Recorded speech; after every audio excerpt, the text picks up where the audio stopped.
Hello guys, andito na nga tayo ngayon sa ating pangalawang araw dito sa Palawan.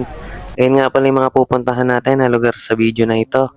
Ito nga pala si Ma'am Jane, siya ang naging service natin dito. Kung nagbabala kayo magpunta sa Puerto Princesa at gusto nyo ng service, pwede nyo po siya i-message sa kanyang Facebook profile. Dito niya pala tayo natid sa Honda Bay kung saan tayo mag-uumpisa. Dito nga pala tayo magbabayad para sa island hopping.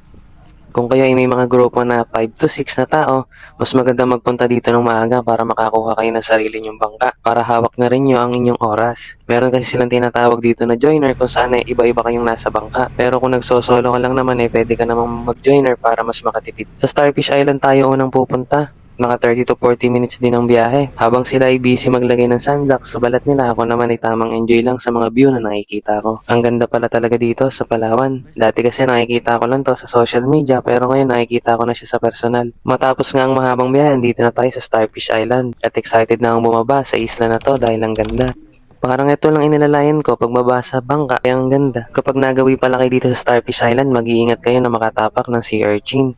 Kaya bago kami lumublob sa tubig, inabisuhan muna kami na huwag magtanggal ng tsinelas kasi nga baka makaapak kami. Yun lang guys, ang naging activity lang namin dito sa isla na to ay mag-picture. Buti na lang mayroon silang nakahanda dito na prop sa picture na siguradong magugustuhan nyo. Ito nga palang mga ilan na sobrang creative na naisip nila para maganda ang kuha nyo. Sa susunod nga pala na pupuntahan namin ay hindi isla kundi ang Pambato Reef kung saan ay makakapag-snorkeling kayo at magpapakain kayo ng isda. Wala pala akong video na doon dahil natakot ako ilublob itong camera ko. Kaya dako na tayo sa susunod na isla. Ito nga pala ang tinatawag na Luli Island. Na ang ibig sabihin ay lulubog, lilitaw. Makikita nyo naman sa video na mababaw ang tubig sa isla na ito. Ang ganda din sa isla na ito. Nakaka-relax ba na tignan ng paligid. Ito pala ang ilan namin nakuha sa lugar na ito. Tamang lakad at enjoy lang kami ng love ko dito. Parang ayoko munang umalis sa isla na ito. Kaya para tuloy ang bata na naglalaro dito sa tubig. Paalis na rin tayo dito sa isla na to kaya babay muna Luli Island. Sa pagpunta uli namin dito sa Palawan ay babalikan ka namin.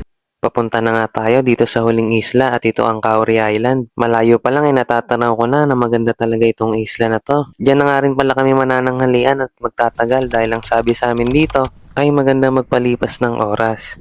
Buti nga at maganda ang panahon kaya masusulit natin ang pagstay sa isla na ito.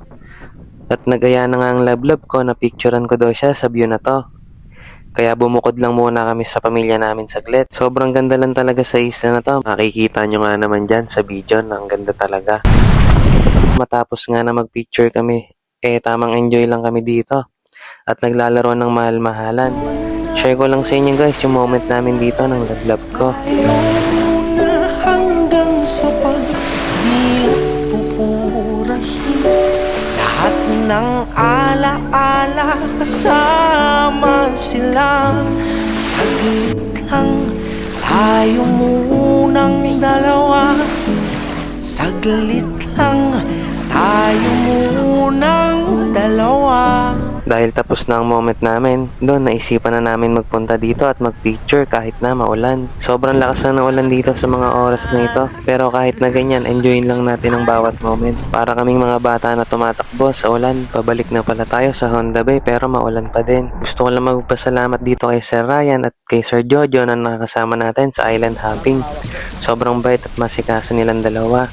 Yun lamang guys ang ating day 2 sa Palawan dahil di na ako nakapag-record pagdating sa tinutuluyan namin. Abangan nyo na nga lang pala ang day 3 namin dito. Maglilibot naman tayo sa syudad ng Palawan. Salamat sa inyong panonood at suporta. Hanggang sa muli, stay safe!